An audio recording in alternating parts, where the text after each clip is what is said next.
ಶ್ರೀ ಗಣಪತಿ ಶಾರದಾ ಗುರುಭ್ಯೋ ನಮಃ. ಶ್ರೀಪಾದ ವಲ್ಲಭ ಗುರೋ ಪರಮೇಶ್ವರಸ್ಯ ಯೋಗೀಶ್ವರಸ್ಯ ಶಿವಶಕ್ತಿ ಸಮನ್ವಿತಸ್ಯ ಶ್ರೀಪರ್ವತಸ್ಯ ಶಿಖರಂ ಖಲು ಸನ್ನಿವಿಷ್ಟಂ ತ್ರೈಲೋಕ್ಯ ಪಾವನ ಪದಾಬ್ಜಮಹಂ ನಮಾಮಿ. ಶ್ರೋತೃಗಳಿಗೆ ಶ್ರೀಪಾದ ಶ್ರೀವಲ್ಲಭರ ದಿವ್ಯ ಚರಿತಾಮೃತದಲ್ಲಿ 14ನೆಯ ಅಧ್ಯಾಯಕ್ಕೆ ಸ್ವಾಗತ. ಹಿಂದಿನ 13ನೆಯ ಅಧ್ಯಾಯದಲ್ಲಿ ಆನಂದ ಶರ್ಮರ ವೃತ್ತಾಂತವನ್ನು ತಿಳಿಯುತ್ತಾ ಶಂಕರ ಭಟ್ಟು ಕುರುವಪುರದ ಕಡೆಗೆ ಹೊರಟು ಮಾರ್ಗದಲ್ಲಿ ಗಾಯತ್ರಿ ಉಪಾಸಕರಾದ ಶ್ರೀ ಆನಂದ ಶರ್ಮರನ್ನು ಭೇಟಿಯಾದರು. ಆನಂದ ಶರ್ಮರು ಬಾಲ್ಯದಲ್ಲಿ ತಂದೆಯೊಡನೆ ತೀರ್ಥಯಾತ್ರೆ ಹೊರಟು ಪೀಠಿಕಾಪುರದಲ್ಲಿ ಬಾಪನಾರ್ಯರ ಮನೆಯಲ್ಲಿ ಶ್ರೀಪಾದ ಶ್ರೀವಲ್ಲಭರ ದರ್ಶನ ಮಾಡಿದ್ದನ್ನು, ಅವರಿಂದಲೇ ಅಂದರೆ ಶ್ರೀಪಾದರಿಂದಲೇ ಗಾಯತ್ರಿ ಮಂತ್ರದ 24 ಬೀಜಾಕ್ಷರಗಳಲ್ಲಿ ಪ್ರತಿಯೊಂದು ಅಕ್ಷರವು ದೇಹದಲ್ಲಿರುವ ನಾಡಿಗಳ ವಿವಿಧ ಗ್ರಂಥಿಗಳಲ್ಲಿ ಸಂಚಯವಾಗಿರುವ ಶಕ್ತಿಯನ್ನು ಹೇಗೆ ಪ್ರಚೋದಿಸುತ್ತದೆ ಎಂಬುದನ್ನು ತಿಳಿಸಿ ಹೇಳಿದರು. ಇದೇ ಸಮಯದಲ್ಲಿ ಶ್ರೀಪಾದರು ಹೇಳುತ್ತಿದ್ದ ದೋ ಚೌಪಾತಿ ದೇವ್ ಲಕ್ಷ್ಮಿ ವಾಕ್ಯದಲ್ಲಿ ಅಂತರ್ಗತವಾಗಿರುವ 2, 4, 9, 8 ಎಂಬ ಸಂಖ್ಯೆಯ ರಹಸ್ಯವನ್ನು, ಅದು ಶ್ರೀಪಾದರನ್ನೇ ಸೂಚಿಸುವುದನ್ನು ಬಿಡಿಸಿ ಹೇಳಿದರು. ಗಾಯತ್ರಿ ಕಲ್ಪವೃಕ್ಷಕ್ಕಿರುವ 3 ಶಾಖೆಗಳು, ಅದರ ಒಂದೊಂದು ಶಾಖೆಗೂ ಇರುವ 3 ಉಪಶಾಖೆಗಳನ್ನು ವಿವರಿಸಿದರು. ಶ್ರೀಪಾದರು ಅವರ ಅವತಾರಕ್ಕೆ ಕಾರಣವಾದ ಬಾಪನಾರ್ಯರ ಮಲ್ಲಾದಿ ವಂಶವನ್ನು, ವೆಂಕಟಪ್ಪಯ್ಯ ಶ್ರೇಷ್ಠಿ ನರಸಿಂಹರಾಜರ ವಂಶಗಳನ್ನು, ಜೊತೆಯಲ್ಲೇ ತಣುಕುವಿನ ವಾಜಪೇಯಾಜರ ವಂಶವನ್ನು ಉದ್ಧರಿಸಿದ ರೀತಿಯನ್ನು ತಿಳಿಸಿದರು. ಹಾಗೆಯೇ ನರಸಿಂಹರಾಜವರ್ಮರಿಗಿದ್ದ ಅಪಮೃತ್ಯುವನ್ನು ಗುರುಗಳು ಪರಿಹರಿಸಿದ ರೀತಿಯನ್ನು ಹೇಳಿದರು. ನಾನು ಹೀಗೆ ಕೆಲವು ದಿನಗಳ ಪ್ರಯಾಣ ಮಾಡಿದ ನಂತರ, ಅಂದರೆ ಈ 14ನೆಯ ಅಧ್ಯಾಯದಲ್ಲಿ ದತ್ತದಾಸನಿಗೆ ಅಭಯ ಪ್ರದಾನವೆಂಬ ವಿಷಯವನ್ನು ತಿಳಿಯಲಿದ್ದೇವೆ. ಕೆಲವು ದಿನಗಳ ಪ್ರಯಾಣ ಮಾಡಿದ ನಂತರ, ಅಂದರೆ ಶಂಕರ ಭಟ್ಟು ಅವರು ಮುಂತಕಲ್ಲು ಎಂಬ ಗ್ರಾಮ ಸೇರಿದೆನು.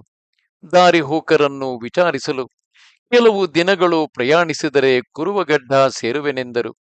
ಶ್ರೀಪಾದರನ್ನು ಶರೀರದಲ್ಲಿ ಎಂದು ನೋಡುವೆನೋ ಎಂಬುವ ಆತುರತೆಯಿತ್ತು. ಒಂದು ಕೈಯಲ್ಲಿ ಹೆಂಡದ ಪಾತ್ರೆ ಹಿಡಿದು ಬರುತ್ತಿರುವ ಒಬ್ಬ ವ್ಯಕ್ತಿಯನ್ನು ಕಂಡೆನು. ನಾನು ಪಂಡಿತನಲ್ಲದಿದ್ದರೂ ಬ್ರಾಹ್ಮಣನಾದ ಕಾರಣ, ಒಂದಷ್ಟು ಆಚಾರವಂತನೂ ಆದ ಕಾರಣ, ಆ ಹೆಂಡದ ವಾಸನೆ ನನಗೆ ಆಗದ ಕಾರಣ ಮತ್ತು ಆ ವ್ಯಕ್ತಿ ನನ್ನ ಕಡೆಗೇ ಬರುತ್ತಿರುವ ಕಾರಣ ನನಗೆ ಬಾಧೆ ಉಂಟು ಮಾಡಿತು. ಶ್ರೀಪಾದ ನಾಮ ಹೇಳುತ್ತಾ ವೇಗವಾಗಿ ನಡೆಯುತ್ತಿದ್ದೆ. ನನಗಿಂತ ಬೇಗ ಬರುತ್ತಾ ಆತ ನನ್ನನ್ನು ಸೇರಿದನು. ನಾನು ನಿನ್ನನ್ನು ಸೇರಲು ಬರುತ್ತಿದ್ದರೆ ದೂರ ಹೋಗುವುದು ಸರಿಯಾ ಎಂದು ಪ್ರಶ್ನಿಸಿದನು. ಆಗ ನಾನು, ಎಲ, ನೀನ್ಯಾರು, ನನ್ನೊಡನೆ ನಿನಗೇನು ಕೆಲಸ ಎಂದು ಕೇಳಿದನು. ಅದಕ್ಕೆ ಆತನು ನಕ್ಕನು. ಹೆಂಡದ ವಾಸನೆ ಚಿಮ್ಮುತ್ತಿತ್ತು. ನಾನ್ಯಾರೋ ತಿಳಿಯುವ ಮುನ್ನ ನೀನ್ಯಾರೋ, ಎಲ್ಲಿಂದ ಬಂದೆಯೋ, ಪ್ರಯಾಣ ಯಾವ ಕಡೆಗೋ ತಿಳಿದುಕೊಳ್ಳಬೇಕು ಎಂದನು. ಹೆಂಡದ ಸಂಪರ್ಕದವರು ಸಹ ಈ ಪ್ರಾಂತದಲ್ಲಿ ವೇದಾಂತ ಮಾಡುವುದು ಕಲಿತಿರುವರೇ ಎಂದುಕೊಂಡೆನು. ಆ ಕಡೆ ಹೋಗುವವರನ್ನೆಲ್ಲರನ್ನು ಆತ ಕರೆದನು. ಒಂದು ಗುಂಪೇ ಅಲ್ಲಿ ಸೇರಿತು. ಆ ಹೆಂಡ ಮಾರುವ ವ್ಯಕ್ತಿ, ನಾನು ಈ ಪ್ರಾಂತದಲ್ಲಿ ಹೆಂಡ ಮಾರಿಕೊಳ್ಳುವವನು, ಧರ್ಮಬದ್ಧವಾಗಿ ಜೀವಿಸುವವನು. ನನಗೆ ಈಚಲ ಮರವೇ ಕಲ್ಪವೃಕ್ಷ. ನಾನು ಮರದಿಂದ ಹೆಂಡ ತರುವವರೆಗೂ ಈ ಬ್ರಾಹ್ಮಣ ಮರದ ಕೆಳಗೆ ನನಗಾಗಿ ಕಾಯುತ್ತಿದ್ದ. ಈತ ಬ್ರಾಹ್ಮಣನಾದರೂ ಹೆಂಡು ಕುಡಿಯುವವನೆಂದು, ಕೊಳ್ಳಲು ಕಾಸಿಲ್ಲದವನೆಂದು, ಸ್ವಲ್ಪ ಹೆಂಡು ಕೊಟ್ಟು ಪುಣ್ಯ ಪಡಿ ಎಂದು ಬೇಡಿಕೊಂಡ. ನಾನು ಒಪ್ಪಿ ಕೊಡಲು ಸಿದ್ಧನಾದರೆ ಈಗ ನೀವೆಲ್ಲ ಈ ಕಡೆ ಹೋಗುವುದನ್ನು ಗಮನಿಸಿ ನನ್ನ ಬ್ರಾಹ್ಮಣತ್ವಕ್ಕೆ ನೀವು ಅವಹೇಳನ ಮಾಡುವಿರೆಂದು ಈಗ ಬೇಡ ಎನ್ನುತ್ತಿದ್ದಾನೆ. ಇದರಿಂದ ನಾನು ಹೆಂಡ ಕೊಡಲು ಒಪ್ಪಿ ವಾಗ್ದಾನ ಭಂಗ ಮಾಡಿದ ಮಹಾಪಾಪಿ ಆಗುವೆನು. ನಮ್ಮ ಕುಲದಲ್ಲಿ ಈ ಕೊಳ್ಳು ಅಂದರೆ ಹೆಂಡ ಅಮೃತಕ್ಕೆ ಸಮಾನ. ಒಬ್ಬ ಬ್ರಾಹ್ಮಣನಿಗೆ ದಾನ ಕೊಟ್ಟಲ್ಲಿ ನನಗೆ ವಿಶೇಷ ಪುಣ್ಯ ಲಭಿಸುವುದು. ನನ್ನ ಆಸೆ ನಿರಾಶೆ ಆಗುತ್ತಿದೆ. ತಾವು ಈ ಬ್ರಾಹ್ಮಣನಿಗೆ ಉಪದೇಶ ಮಾಡಿ ನಾನು ಪಾಪಿ ಆಗದಂತೆ ಮಾಡಿ ಎಂದನು. ಅಲ್ಲಿ ಸೇರಿದ ಜನರೆಲ್ಲರೂ ಕಳ್ಳು ಸಾರಾಯಿ ತೆಗೆದು ಜೀವಿಸುವ ಗೌಡ ಕುಲಸ್ಥರಾದ್ದರಿಂದ ತಮ್ಮ ಕುಲದವನ ಮಾತಿಗೆ ಬೆಲೆ ಕೊಟ್ಟರು. ಅಂತೂ ನನಗೆ ಬಲವಂತವಾಗಿ ಸಾರಾಯಿ ಕುಡಿಸಲಾಯಿತು. ತದನಂತರ ಅವರೆಲ್ಲ ಅವರವರ ದಾರಿ ಹಿಡಿದು ಹೊರಟು ಹೋದರು. ನನಗೆ ಹೆಂಡ ಕುಡಿಸಿದ ವ್ಯಕ್ತಿ ಸಹ ಹೊರಟು ಹೋದನು.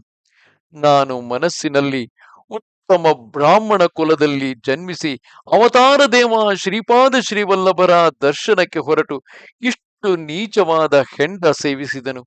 ನನ್ನ ಬ್ರಾಹ್ಮಣತ್ವ ಕುಲ ಕೆಟ್ಟಿದೆ. ಪರಮ ಪವಿತ್ರನಾದ ಶ್ರೀಪಾದರ ಮುಖ ನಾನು ಹೇಗೆ ನೋಡುವುದು?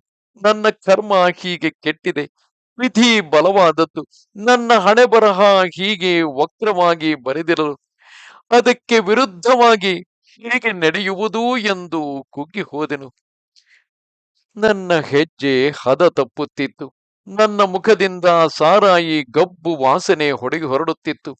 ಶರೀರದಲ್ಲಿ ಸ್ವಲ್ಪ ಮತ್ತೂ ಏರುತ್ತಿತ್ತು. ನನ್ನ ದುರದೃಷ್ಟವನ್ನು ದೂಷಿಸಿಕೊಳ್ಳುತ್ತಾ ಶ್ರೀಪಾದರ ನಾಮೋಚ್ಚಾರಣೆ ಮಾಡುತ್ತಾ ನಡೆಯುತ್ತಿದ್ದೆನು. ಮಾರ್ಗ ಮಧ್ಯೆ ಒಂದು ಪರ್ಣಶಾಲೆ ಕಾಣಿಸಿತು. ಅದು ಒಂದು ತಪೋಭೂಮಿಯಂತೆ ಇತ್ತು.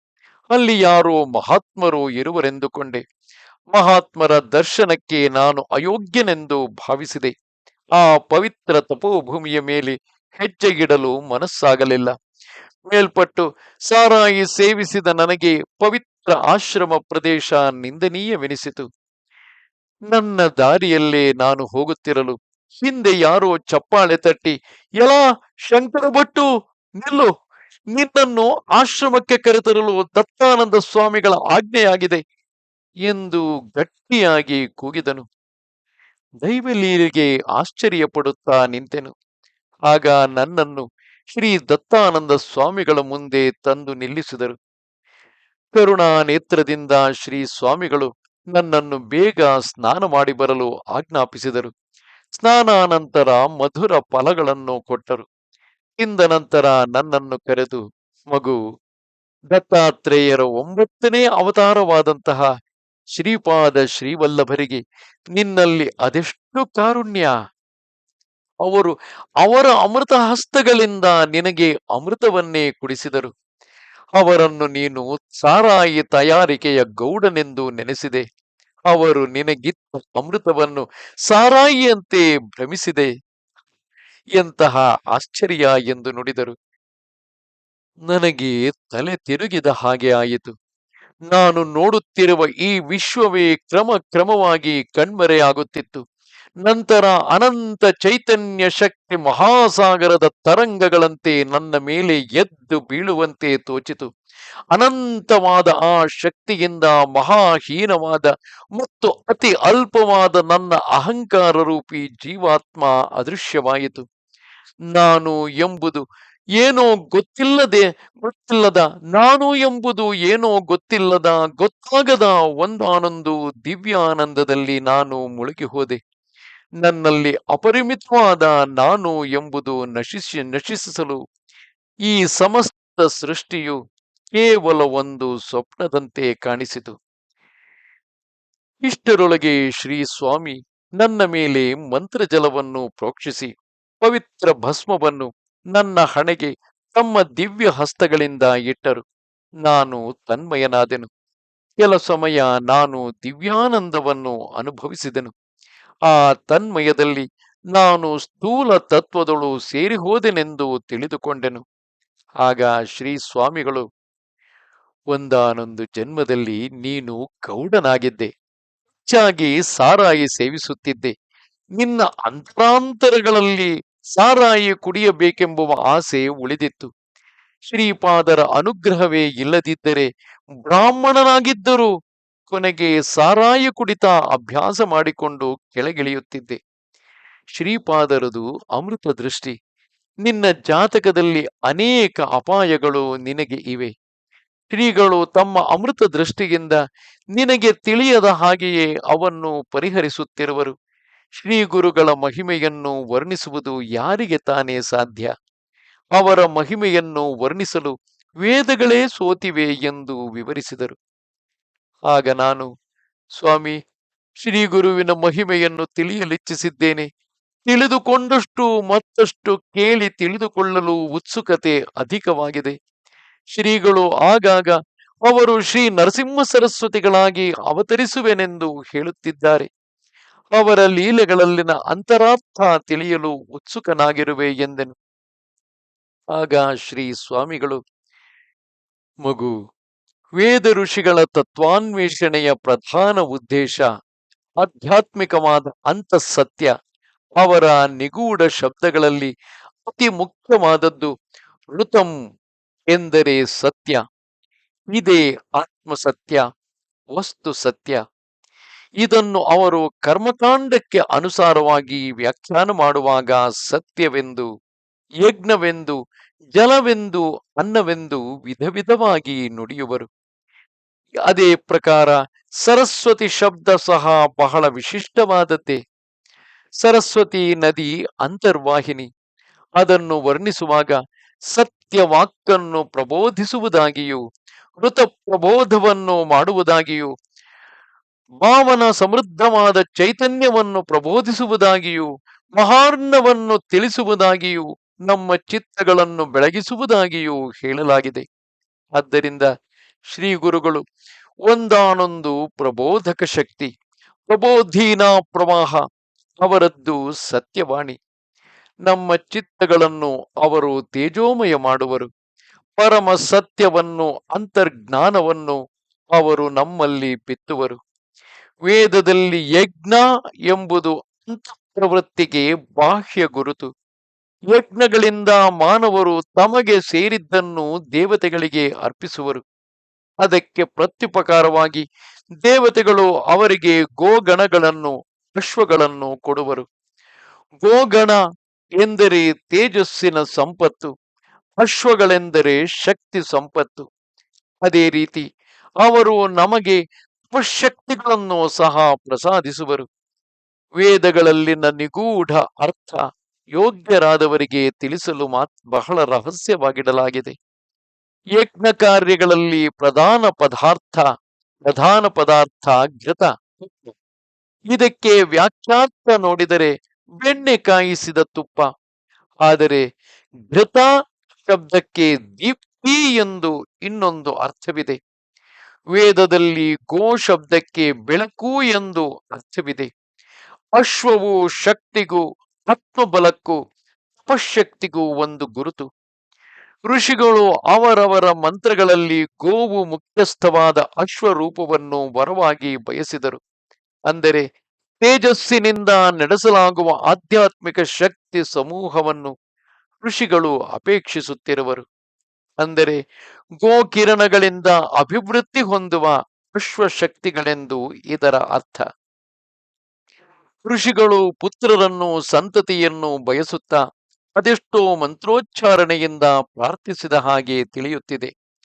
ಆದರೆ ಇದರಲ್ಲಿ ಒಂದು ಒಳಗಿನ ಅರ್ಥವಿದೆ. ಪುತ್ರೋತ್ಪತ್ತಿ ಎಂಬುವುದು ಅಂತರ್ಶಕ್ತಿ ಹುಟ್ಟುವಿಕೆಗೆ ಗುರುತು. ಇದನ್ನೇ ಅವರು ಅಗ್ನಿ ಖುದ್ದಾಗಿ ನಮಗೆ ಪುತ್ರನಾಗಿ ಜನ್ಮಿಸುತ್ತಿದ್ದಾನೆಂದು, ಅಗ್ನಿ ಯಜ್ಞದೊಳು ಹುಟ್ಟಿದ ಮಗನೆಂದು, ವಿಶ್ವಾಗ್ನಿಯಾಗಿ ಅದರ ಪಿತರರಿಗೆ ಜನಕನೆಂದು ವರ್ಣಿಸಿದರು. ಹಾಗೆಯೇ ಸಲಿಲ, ಉದಕವೆಂಬುದು ಸಹ ಸಂಕೇತಾರ್ಥದಲ್ಲೇ ಹೇಳಲಾಗಿದೆ. ಸಲಿಲ ಅಪ್ರಕೇತ ಅಂದರೆ ಚೈತನ್ಯ ರೂಪವಾದ ಸಮುದ್ರ, ಅಂದರೆ ದೈವತ್ವವು. ಅಂತರ್ಲೀನವಾಗಿದ್ದ ಜಡಾಬ್ಧಿ ಎಂಬುವ ಕಪ್ಪು ಸಮುದ್ರದಿಂದ ಅದರ ಸ್ವಕೀಯ ಶಕ್ತಿ ಕಾರಣ ದಿವ್ಯತ್ವವು ರೂಪುಗೊಳ್ಳುತ್ತಿದೆ ಎಂಬುವ ಅರ್ಥದಲ್ಲಿ ನುಡಿದರು. ಇದನ್ನೇ ಮಹಾಸಮುದ್ರವೆಂದು ಸಹ ವರ್ಣಿಸಿದರು. ಋಷಿಗಳು ಒಂದಾನೊಂದು ಸೂಕ್ತದಲ್ಲಿ ಶ್ರೀ ಸರಸ್ವತಿ ತನ್ನ ಅಂತರ್ಜ್ಞಾನ ಕಿರಣಗಳಲ್ಲಿ ಊರ್ಧ್ವ ಸಲಿಲಗಳನ್ನು ನಮಗೆ ಕಾಣಿಸಿಕೊಳ್ಳುವಂತೆ ಮಾಡುತ್ತಿಹಳು ಎಂದರು. ವೇದದಲ್ಲಿ ಹೇಳಲಾದ ಸಪ್ತ ಸ್ರೋತಸ್ವಿಗಳಿಗೆ ಸಹ ಅಂತರಾರ್ಥವಿದೆ. ಅವು ಸ್ವರ್ಗ ವಿಭೂತಿಗಳು. ಪರಾಶರ ಮಹರ್ಷಿ ಸಲಿಲಗಳಲ್ಲಿ ವಸಿಸುವ ಜ್ಞಾನವನ್ನು ವಿಶ್ವಪ್ರಾಣವೆಂದು ಹೇಳಿರುವರು. ಗೋಗಳನ್ನು ಅಪಹರಿಸುವ ದರೋಡೆಕೋರರನ್ನು ವೃತ್ರರು ದಸ್ಯರು ಎಂದು ಕೂಗಿದರು. ವೃತ್ರನು ತೇಜಸ್ಸನ್ನು, ಅಂದರೆ ಗೋವುಗಳನ್ನು, ಸಲಿಲವನ್ನು, ಕ್ರಮಸತ್ಯವನ್ನು, ಊರ್ಧ್ವ ಚೈತನ್ಯವನ್ನು ಆಚ್ಛಾದಿಸಿ ರಹಸ್ಯವಾಗಿ ತನ್ನ ಸ್ವಾಧೀನದಲ್ಲಿ ಇಟ್ಟುಕೊಳ್ಳುವಂತಹ ರಾಕ್ಷಸ. ಇಂತಹ ನೀಚ ಕಾರ್ಯವನ್ನು ಮಾಡಿಸುವ ಶಕ್ತಿಗಳೇ ವೃತ್ರರು. ಇವರೇ ದಸ್ಯರು. ತಮ್ಮ ಶಕ್ತಿಗಳು ಸತ್ಜ್ಞಾನವನ್ನು ಅನ್ವೇಷಿಸುವವರಿಗೆ ದೊಡ್ಡ ವಿರೋಧಿಗಳು ಎಂದು ವಿವರಿಸಿದರು. ಔದುಂಬರ ವೃಕ್ಷಕ್ಕೆ ಕೊಟ್ಟ ವರಗಳು. ನರಸಿಂಹ ಸರಸ್ವತಿಯವರ ಅವತಾರ ವೈಶಿಷ್ಟ್ಯ. ಮಗು, ಶ್ರೀ ಮಹಾವಿಷ್ಣು ಹಿರಣ್ಯಕಶಿಪನನ್ನು ಸಂಹರಿಸಲು ಔದುಂಬರ ವೃಕ್ಷದ ಮರದ ಕಂಬದಿಂದ ಶ್ರೀ ನರಸಿಂಹಸ್ವಾಮಿಯಾಗಿ ಪ್ರತ್ಯಕ್ಷವಾಗಿ ಪ್ರಹ್ಲಾದನನ್ನು ರಕ್ಷಿಸಿದನು. ಪ್ರಹ್ಲಾದ ಅರಸನಾದನು. ಸ್ವಲ್ಪ ಕಾಲದ ನಂತರ 2 ತುಂಡಾಗಿದ್ದ ಆ ಕಂಬ ಚಿಗುರಿಸಲು ಆರಂಭಿಸಿತು. ಅಲ್ಲಿ ಔದುಂಬರ ವೃಕ್ಷವು ರೂಪುಗೊಂಡಿತು. ಪ್ರಹ್ಲಾದನು ಆಶ್ಚರ್ಯಗೊಂಡು ಆ ಔದುಂಬರ ವೃಕ್ಷವನ್ನು ಪೂಜಿಸಿದನು. ಒಮ್ಮೆ ಶ್ರೀ ದತ್ತಾತ್ರೇಯರು ಆ ಔದುಂಬ ವೃಕ್ಷ ಮೂಲದಲ್ಲಿ ಧ್ಯಾನಸ್ಥರಾಗಿ ದರ್ಶನವಿತ್ತು ಪ್ರಹ್ಲಾದನಿಗೆ ಜ್ಞಾನಬೋಧೆ ಮಾಡಿದರು. ಪ್ರಹ್ಲಾದನಿಗೆ ದ್ವೈತ ಸಿದ್ಧಾಂತದಲ್ಲಿದ್ದ ಆಸಕ್ತಿಯನ್ನು ಕಂಡು ಶ್ರೀ ದತ್ತರು, ನೀನು ಕಲಿಯುಗದೊಳು ಯತಿವೇಷಧಾರಿಯಾಗಿ ದೀನ ಜನೋದ್ಧಾರಣೆ ಮಾಡಬಲ್ಲೆ, ದ್ವೈತ ಸಿದ್ಧಾಂತವನ್ನು ಪ್ರಚಾರ ಮಾಡಬಲ್ಲೆ ಎಂದು ಆಶೀರ್ವಾದ ಮಾಡಿದರು. ಪರಮ ಪವಿತ್ರವಾದ ಔದುಂಬರ ಮನುಷ್ಯ ಆಕೃತಿ ತಾಳಿ ಶ್ರೀ ದತ್ತರ ಚರಣ ಕಮಲಗಳ ಮೇಲೆ ಬಿದ್ದು ತನಗೂ ವರವನ್ನು ಅನುಗ್ರಹಿಸುವಂತೆ ಬೇಡಿತು. ಆಗ ಶ್ರೀ ದತ್ತರು, ಪ್ರತಿಯೊಂದು ಔದುಂಬರ ಮೂಲದಲ್ಲೂ ನಾನು ಸೂಕ್ಷ್ಮ ರೂಪದಲ್ಲಿ ಇರುವೆನು. ನನ್ನಿಂದ ನರಸಿಂಹಾಕೃತಿ, ಅಂದರೆ ನರಸಿಂಹನ ಅವತಾರ ಹೊರಬಿದ್ದ ಕಾರಣ ಕಲಿಯುಗದಲ್ಲಿ ನರಸಿಂಹ ಸರಸ್ವತಿ ನಾಮದಲ್ಲಿ ಅವತರಿಸುವೆನೆಂದು ವಾಗ್ದಾನ ಮಾಡಿದರು. ಇದು ಪೈಂಗ್ಯ ಬ್ರಾಹ್ಮಣದಲ್ಲಿ ವರ್ಣಿಸಲಾಗಿದೆ. ಈ ಪೈಂಗ್ಯ ಬ್ರಾಹ್ಮಣ ಈಗ ಸಪ್ತ ಮಹರ್ಷಿಗಳ ಅಪೋಭೂಮಿಯಾದ ಹಿಮಾಲಯದಂದಲ್ಲಿ ಶಂಬಲ ಗ್ರಾಮ ಪರಿಸರದಂದು ಮಾತ್ರವೇ ನಿಂತಿದೆ. ಮಿಕ್ಕ ಕಡೆ ಲುಪ್ತವಾಗಿ ಹೋಗಿದೆ.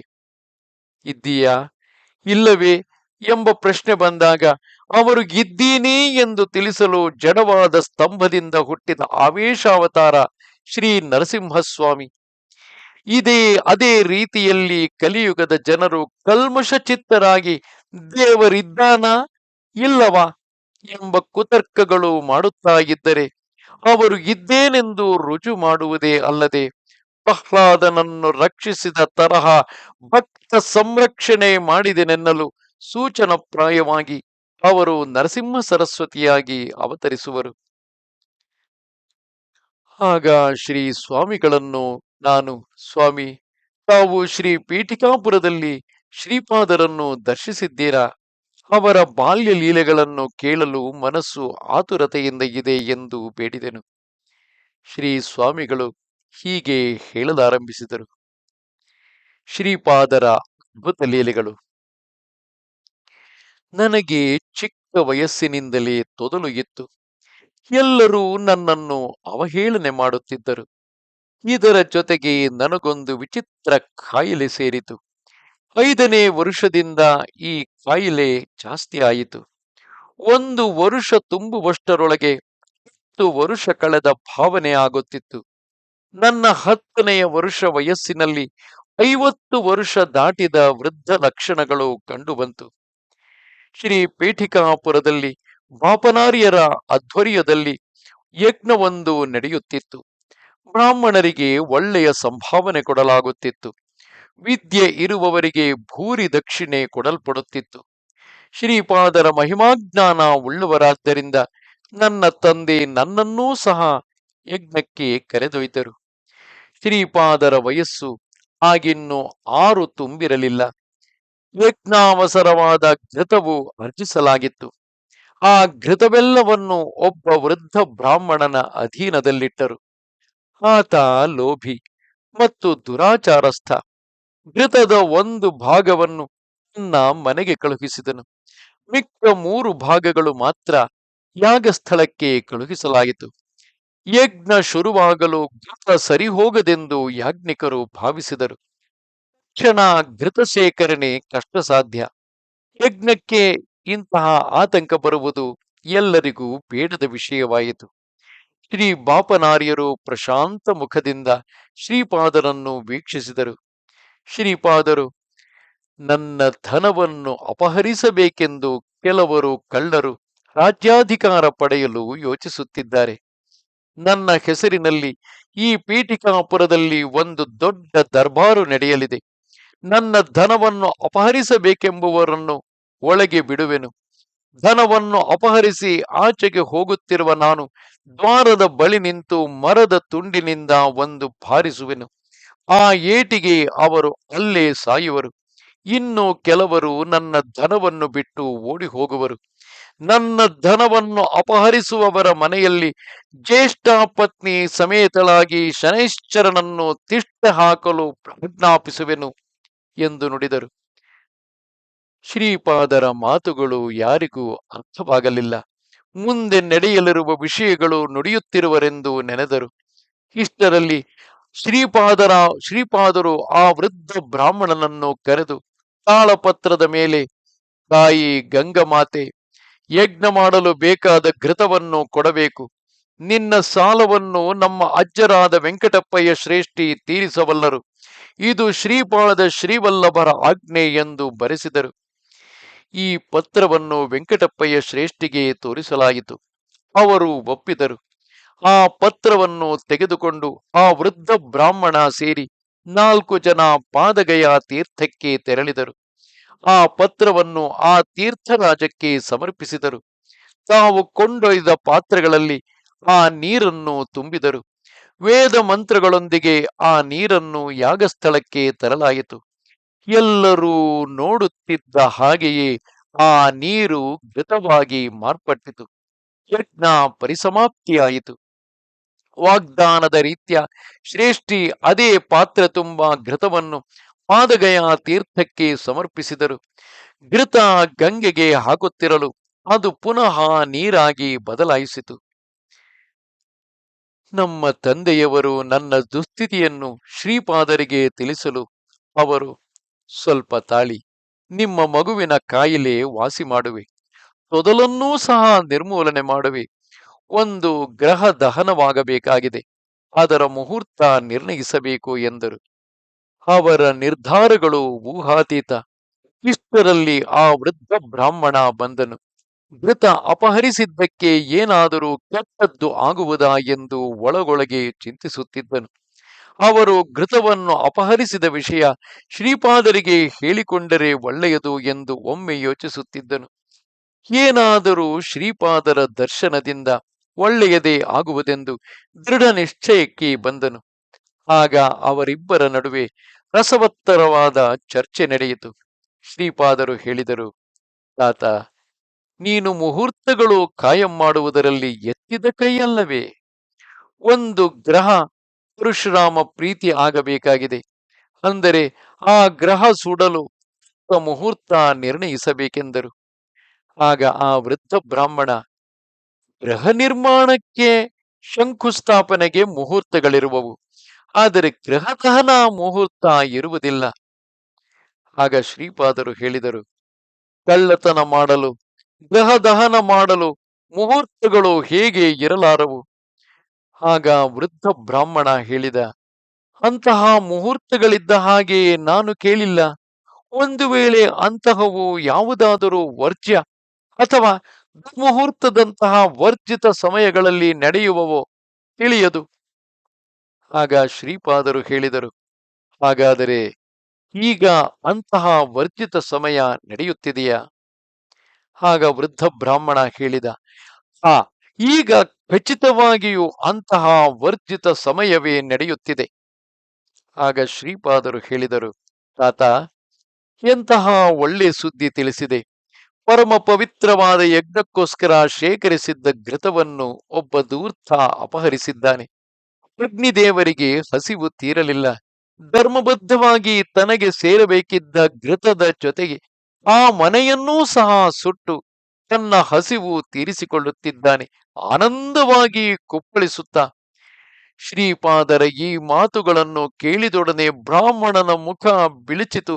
ಸ್ವಲ್ಪ ಹೊತ್ತಿಗೆ ಅವನ ಮನೆ ಸುಟ್ಟು ಬೂದಿಯಾಯಿತು. ಅಲ್ಲಿಂದ ಭಸ್ಮ ತೆಗೆದುಕೊಂಡು ಬರಲು ಆ ವೃದ್ಧ ಬ್ರಾಹ್ಮಣನನ್ನು ಶ್ರೀಪಾದರು ಆದೇಶಿಸಿದರು.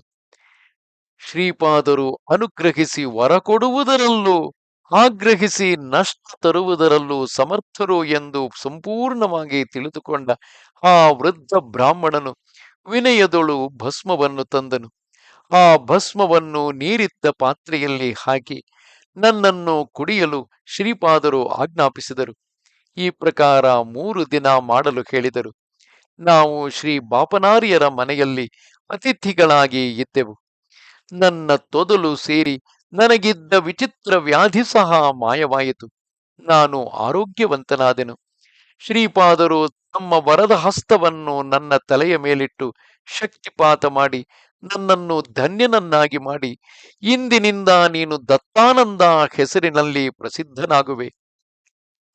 ಗೃಹಸ್ಥಾಶ್ರಮ ತೆಗೆದುಕೊಂಡು ಪ್ರಜೆಗಳಿಗೆ ಧರ್ಮಬೋಧನೆ ಮಾಡಿ ತರಿಸುವಂತವನಾಗು ಎಂದು ಆಶೀರ್ವದಿಸಿದರು.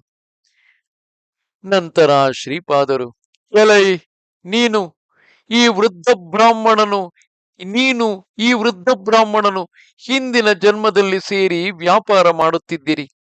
ವ್ಯಾಪಾರದಲ್ಲಿ ವೈಷಮ್ಯ ಬೆಳೆದು ಒಬ್ಬರನ್ನೊಬ್ಬರು ನಾಶ ಮಾಡಲು ಪ್ರಯತ್ನಿಸುತ್ತಿದ್ದಿರಿ. ಒಂದು ದಿನ ನೀನು ಈ ವೃದ್ಧ ಬ್ರಾಹ್ಮಣನ ಮನೆಗೆ ಬಂದು ಪ್ರೀತಿಯಿಂದ ಪಾಯಸವನ್ನು ಕುಡಿಸಿದೆ. ಆ ಪಾಯಸದಲ್ಲಿ ನೀನು ವಿಷವನ್ನು ಬೆರೆಸಿದ ವಿಷಯ ಗೊತ್ತಾಗದೆ ಆ ವೃದ್ಧ ಬ್ರಾಹ್ಮಣ ಪಾಯಸವನ್ನು ಕುಡಿದು ಸಾವನ್ನಪ್ಪಿದನು.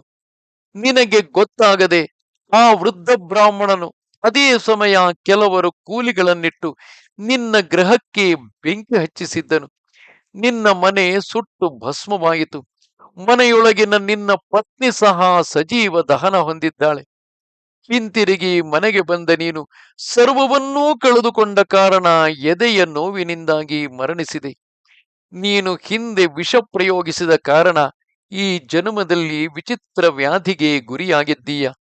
ನಿನ್ನ ಗೃಹವನ್ನು ಹಿಂದಿನ ಜನ್ಮದಲ್ಲಿ ಆ ವೃದ್ಧ ಬ್ರಾಹ್ಮಣ ದಹನ ಮಾಡಿಸಿದ್ದ ಕಾರಣ ಆತನ ಮನೆ ಈ ಜನ್ಮದಲ್ಲಿ ಭಸ್ಮ ಹೊಂದಿದೆ.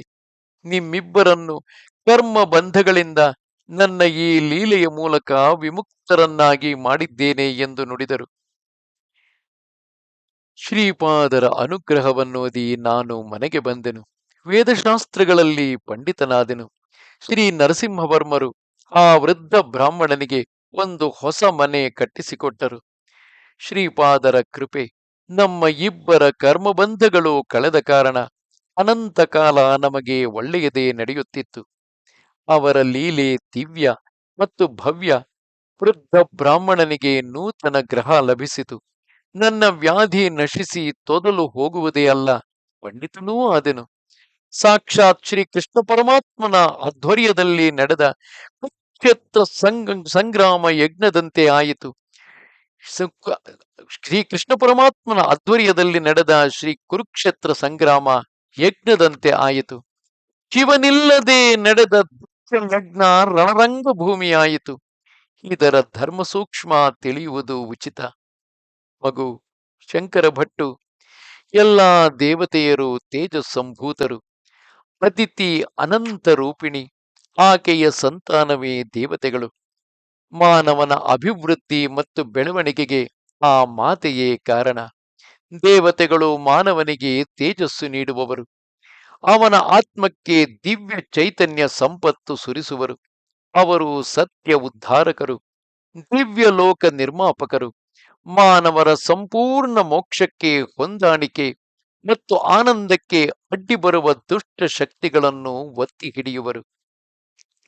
ಋಷಿಗಳು ದೇವತೆಯರ ಸಾಕ್ಷಾತ್ಕಾರ ಹೊಂದಿ ಅವರ ವಿವಿಧ ಕಾರ್ಯಕಲಾಪಗಳನ್ನು ಪರಿಶೀಲಿಸಿದ ತರುವಾಯ ಅವರನ್ನು ಬೇರೆ ಬೇರೆಯ ಹೆಸರುಗಳಿಂದ ವರ್ಣಿಸಿದರು. ವೇದದಲ್ಲಿ ಪದಗಳು ವಿಶೇಷಾರ್ಥವನ್ನು ಹೊಂದಿರುತ್ತವೆ. ಅಶ್ವವೆಂದರೆ ಲೌಕಿಕಾರ್ಥವೇನೋ ಕುದುರೆ. ಆದರೆ ವೇದ ಋಷಿಗಳು ಮಾತ್ರ ಸ್ವಲ್ಪ ಜಡ ಚೈತನ್ಯವನ್ನು ಮತ್ತಷ್ಟು ಮನಶ್ಚೈತನ್ಯವನ್ನು ಪ್ರದರ್ಶಿಸಿ ಪ್ರದರ್ಶಿಸುವ ಪ್ರಾಣಮಯ ಚೈತನ್ಯಕ್ಕೆ, ಜಾಜ ಶಕ್ತಿಗೆ, ಜೀವಾಶ್ವಾಸ ಶಕ್ತಿಗೆ ಅಶ್ವವೆಂದಿದ್ದಾರೆ. ಇದು ಕ್ರಿಯಾಯೋಗ ರಹಸ್ಯ. ಔಷಧಿಗಳು, ಪಶುಗಳು ಮುಂತಾದ ಜೀವರಾಶಿಗಳಂತೆಯೇ ವಾಕ್ರೂಪಗಳು ವಾಕ್ರೂಪಗಳು ಸಹ ಕೇವಲ ಮಾನವರ ಬುದ್ಧಿಯಿಂದ ಹೊರಬಿದ್ದವಲ್ಲವೇ ಅಲ್ಲ. ಅವು ಸಜೀವಗಳಾದ ಜನನೋಪಚಯ ಸಂಭೂತಗಳು. ಕೆಲವು ಮೂಲ ಬೀಜಗಳೆಂಬುವ ಶಬ್ದಗಳಿಂದ ಹುಟ್ಟಿರುವವು. ಅವು ಪ್ರವೃದ್ಧವಾದ ಜೀವವುಳ್ಳ ಶಬ್ದಗಳು. ಅವು ಧಾತುಗಳ ಅಸಂಖ್ಯಾತ ಸಂತಾನವೇ. ಹೆಚ್ಚಾಗಿ ಅಭಿವೃದ್ಧಿ ಹೊಂದಿ ಬೇರೆ ಬೇರೆ ವರ್ಗಗಳಾಗಿ, ಬೇರೆ ಬೇರೆ ಜಾತಿ, ವಂಶ, ಕುಟುಂಬಗಳಾಗಿ ವೃದ್ಧಿ ಹೊಂದಿವೆ. ಪದಗಳ ಸಂವ್ಯೂಹದಲ್ಲಿ ಒಂದೊಂದಕ್ಕೂ ಒಂದು ಸಮಾನವಾದ ಕಾಂಡ, ಮಾನಸಿಕ ತತ್ವ, ಚರಿತ್ರೆ ಇರುವುದು. ಬ್ರಾಹ್ಮಣರೇ ಭೂಸುರರು ಎನ್ನಲು ಕಾರಣ, ವೇದ ಋಷಿಗಳ ಪರಿಭಾಷೆಯಲ್ಲಿ ಭಾಷೆಯನ್ನು ಮೊಟ್ಟ ಮೊದಲು ಕಲ್ಪಿಸಿದ್ದು ಗಾಳಿ, ಅಗ್ನಿ ಎಂದಿರಲ್ಲ. ಪ್ರಾಣೇಂದ್ರಿಯಗಳ ಪ್ರವೃತ್ತಿಗಳಿಂದಲೇ ಮನಸ್ಸು ಉದ್ಭವಿಸಿದೆ. ಮಾನವನ ಇಂದ್ರಿಯಗಳ ಸಹಚರ್ಯ, ಪ್ರತೀಕಾರಗಳನ್ನು ಅನುಸರಿಸಿ ಮಾತ್ರವೇ ಮನೋಬುದ್ಧಿಯನ್ನು ನಿರ್ಮಿಸಲಾಗಿದೆ. ಈ ಪರಿಣಾಮ ಕ್ರಮ ಪದ್ಧತಿ ಪ್ರಕಾರವೇ ಪ್ರಾಣೇಂದ್ರಿಯ ಚೈತನ್ಯಗಳನ್ನು ಅನುಸರಿಸಿ ಭಾಷಾ ಬೋಧನೆಯ ಪ್ರಯೋಗ ಎಂಬುದು ಪರಿಣಮಿಸಿದೆ. ಮಗು, ದೇವತೆಗಳೆಲ್ಲ ಮಂತ್ರ ಸ್ವರೂಪರು. ಈ ಜಗತ್ತೆಲ್ಲ ದೈವಾಧೀನವಾಗಿದೆ. ದೇವತೆಗಳು ಮಂತ್ರಾಧೀನರಾಗಿರುವರು. ಆ ಮಂತ್ರಗಳು ಸದ್ಬ್ರಾಹ್ಮಣರ ಅಧೀನವಾಗಿವೆ. ಆದ್ದರಿಂದಲೇ ಭೂಮಿಯ ಮೇಲೆ ಬ್ರಾಹ್ಮಣರೇ ದೇವತೆಗಳು. ಆದ್ದರಿಂದಲೇ ಅವರನ್ನು ಭೂಸುರರೆಂದು ಕರೆಯುವುದು.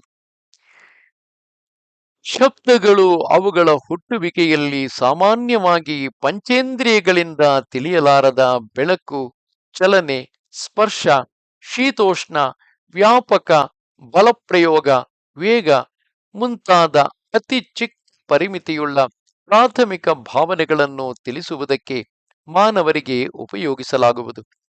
ಆದರೆ ಆತನ ಬುದ್ಧಿ ಅರಳಿದಂತೆ ಕ್ರಮವಾಗಿ ಭಾಷೆಯಲ್ಲಿ ಭಾವವೈವಿಧ್ಯ, ನಿಶ್ಚಿತತ್ವ ಬೆಳೆಯುವುದು. ಅಂದರೆ ಅಸ್ಪಷ್ಟತೆಯಿಂದ ನಿಶ್ಚಿತವಾದ ನಿಶ್ಚಿತತ್ವಕ್ಕೆ, ಭೌತಿಕವಾದ ಅಂಶಗಳಿಂದ ಮಾನಸಿಕಾಂಶಗಳು, ವ್ಯಕ್ತ ವಿಷಯಗಳಿಂದ ಅವ್ಯಕ್ತ ಭಾವನೆಗಳು, ಈ ವಿಧವಾಗಿ ಭಾಷೆ ಅಭಿವೃದ್ಧಿ ಹೊಂದಿ ಮುಂದುವರಿಯುವುದು. ಪವಿತ್ರ ಗ್ರಂಥ ಪಠನ ವಿಶೇಷ ಫಲದಾಯಕ. ನೀನು ಶ್ರೀಪಾದರ ದಿವ್ಯ ಚರಿತ್ರೆಯನ್ನು ಬರೆಯಲು ಉದ್ದೇಶಿಸಲ್ಪಟ್ಟಿರುವವನು. ನೀನು ಅದನ್ನು ಸಂಸ್ಕೃತ ಭಾಷೆಯಲ್ಲಿ ರಚಿಸಿದರು ಅದು ಕಾಲಾಂತರದಲ್ಲಿ ಶ್ರೀಪಾದರ ಮಾತೃಭಾಷೆಯಾದ ತೆಲುಗಿನಲ್ಲಿ ಅನುವಾದಿಸಲ್ಪಟ್ಟರು ಎರಡರ ಪಾರಾಯಣ ಫಲವು ಒಂದೇ. ಶ್ರೀಪಾದರ ದಿವ್ಯ ಚರಿತ್ರೆಯನ್ನು ಯಾರು ಎಲ್ಲೇ ಪಠಿಸುತ್ತಿದ್ದರು ಅಲ್ಲಿ ಶ್ರೀಪಾದರು ಸೂಕ್ಷ್ಮ ರೂಪದಲ್ಲಿದ್ದು ಕೇಳುವರು. ಇದರ ಸಾಕ್ಷಿಗಾಗಿ ಒಂದು ಕತೆ ಹೇಳುವೆನು, ಸಾವಧಾನವಾಗಿ ಕೇಳು. ಆಗ ಶ್ರೀಪಾದರು 7 ವರ್ಷದವರಾಗಿದ್ದರು. ಅವರಿಗೆ ವೇದೋಕ್ತ ವಿಧಿವಿಧಾನದಲ್ಲಿ ಉಪನಯನ ನೆರವೇರಿತು. ಆ ಕಾಲದಲ್ಲಿ ಸಂಪನ್ನರ ಮನೆಗಳಲ್ಲಿ ಇಂತಹ ಕಾರ್ಯಗಳು ಎಷ್ಟೋ ಸಂಭ್ರಮದಿಂದ ನಡೆಯುತ್ತಿತ್ತು. ಶ್ರೀ ಬಾಪನಾರ್ಯರ ಆನಂದಕ್ಕೆ ಮಿತಿಯೇ ಇಲ್ಲ. ಆದರೆ ಪೀಠಿಕಾಪುರದ ದತ್ತದಾಸ ಎಂಬುವ ಮಲದಾಸರಿಗೆ ಈ ಮಹೋತ್ಸವ ನೋಡುವ ಯೋಗ ಸಿಗಲಿಲ್ಲ. ಆತ ಪಂಚಮ ಜಾತಿಗೆ ಸೇರಿದವನಾದ ಕಾರಣ ಈ ಅವಕಾಶ ಸಿಗಲಿಲ್ಲ. ಆತ ತನ್ನ ಜಾತಿಯವರನ್ನೆಲ್ಲ ಮನೆಗೆ ಕರೆದು ದತ್ತ ಚರಿತ್ರೆ ಕೇಳಿಸುವೆನೆಂದು ತಿಳಿಸಿದನು.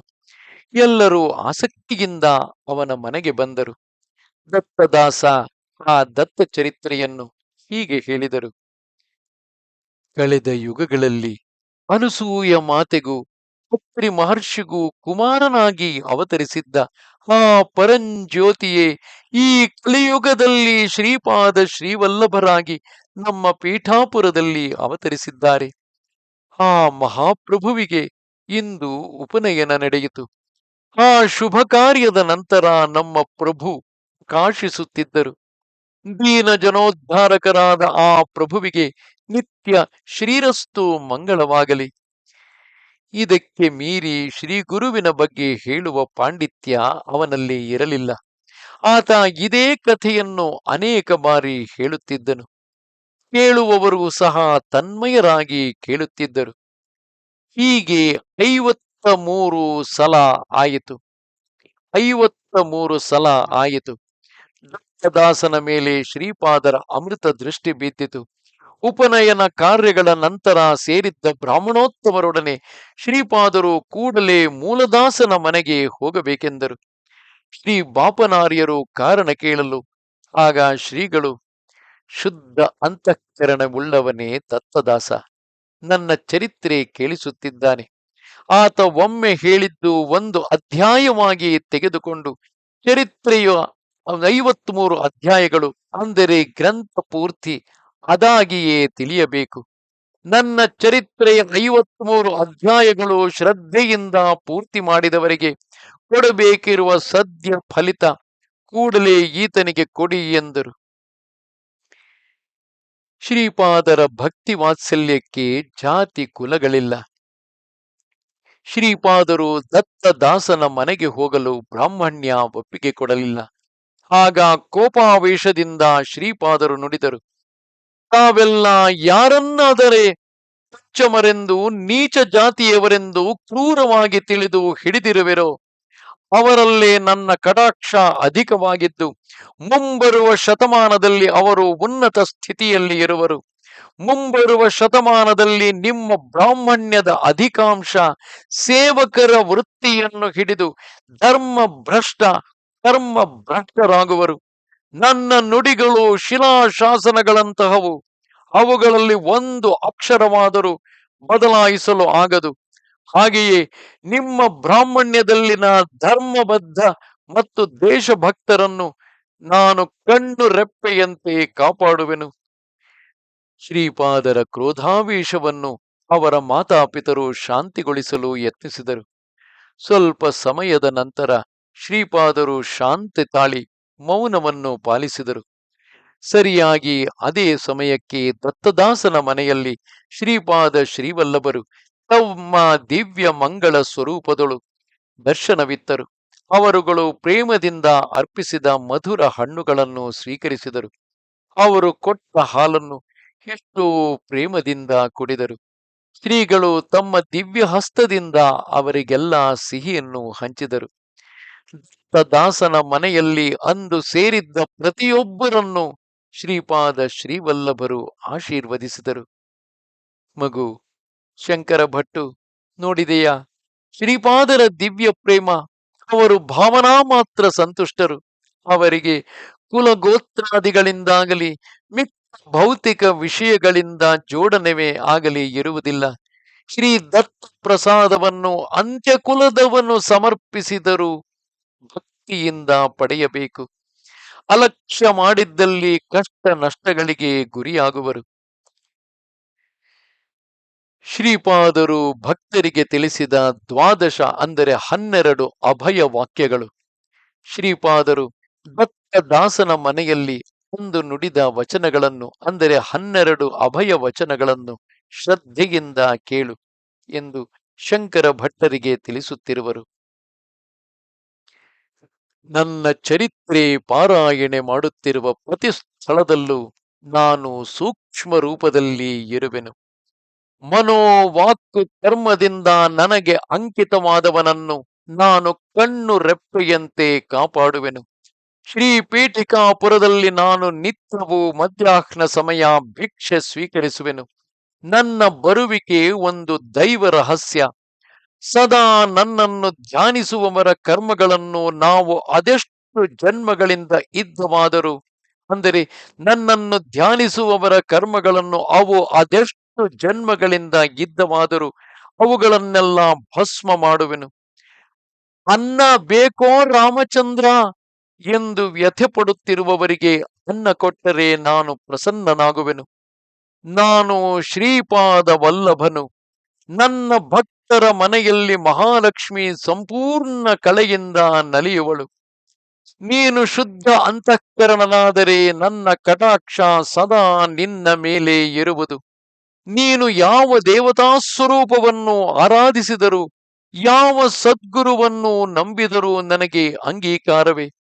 ನೀನು ಮಾಡುವ ಪ್ರಾರ್ಥನೆಗಳೆಲ್ಲವೂ ನನಗೆ ಸೇರುವವು.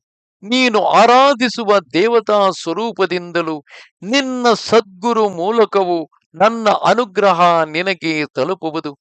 ಶ್ರೀಪಾದ ಶ್ರೀವಲ್ಲಭರೆಂದರೆ ಬರೀ ಈ ನಾಮಕ್ಕೆ ನಿಲ್ಲುವುದಲ್ಲ. ಎಲ್ಲ ದೇವತಾ ಸ್ವರೂಪಗಳನ್ನು, ಸಕಲ ಶಕ್ತಿಗಳನ್ನು ಅಂಶಗಳಾಗಿ ಹೊಂದಿರುವ ನನ್ನ ವಿರಾಟ್ ಸ್ವರೂಪವನ್ನು ಅನುಷ್ಠಾನದಿಂದ ಮಾತ್ರ ನೀನು ತಿಳಿದುಕೊಳ್ಳಬಲ್ಲೆ. ನನ್ನದ್ದು ಯೋಗ ಸಂಪೂರ್ಣ ಅವತಾರ. ಮಹಾಯೋಗಿಗಳು, ಮಹಾಸಿದ್ಧ ಪುರುಷರು ಸದಾ ನನ್ನನ್ನು ಧ್ಯಾನಿಸುವರು. ಅವರೆಲ್ಲರೂ ನನ್ನ ಅಂಶಗಳೇ. ನೀನು ನನ್ನನ್ನು ತಬ್ಬಿಕೊಂಡರೆ ನಾನು ನಿನಗೆ ಕರ್ಮ ಮಾರ್ಗವನ್ನು ಬೋಧಿಸುವೆನು. ನೀನು ಪತಿತನಾಗದಿರಲು ಹಗಲು ರಾತ್ರಿ ನಾನು ಕಾಪಾಡುವೆನು. ನೀನು ನನ್ನನ್ನು ತಬ್ಬಿಕೊಂಡರೆ ನಾನು ನಿನಗೆ ಕರ್ಮ ಮಾರ್ಗವನ್ನು ಬೋಧಿಸುವೆನು. ನೀನು ಪತಿತನಾಗದಿರಲು ನೀನು ಪತಿತನಾಗದಿರಲು ಹಗಲು ರಾತ್ರಿ ನಾನು ಕಾಪಾಡುವೆನು. ಶ್ರೀಪಾದ ಶ್ರೀವಲ್ಲಭರಿಗೆ ಜಯವಾಗಲಿ, ಜಯವಾಗಲಿ. ಇದು ಶ್ರೀಪಾದ ಶ್ರೀವಲ್ಲಭ ದಿವ್ಯ ಚರಿತಾಮೃತದಲ್ಲಿ 14ನೆಯ ಅಧ್ಯಾಯ. ನಮಸ್ತೆ ಶಾರದೆ ದೇವಿ ಕಾಶ್ಮೀರ ಪುರವಾಸಿನಿ ತ್ವಾಮಹಂ ಪ್ರಾರ್ಥಯೇ ನಿತ್ಯಂ ವಿದ್ಯಾದಾನಂಚ ದೇಹಿ ಮೇ. ನಮಸ್ಕಾರ.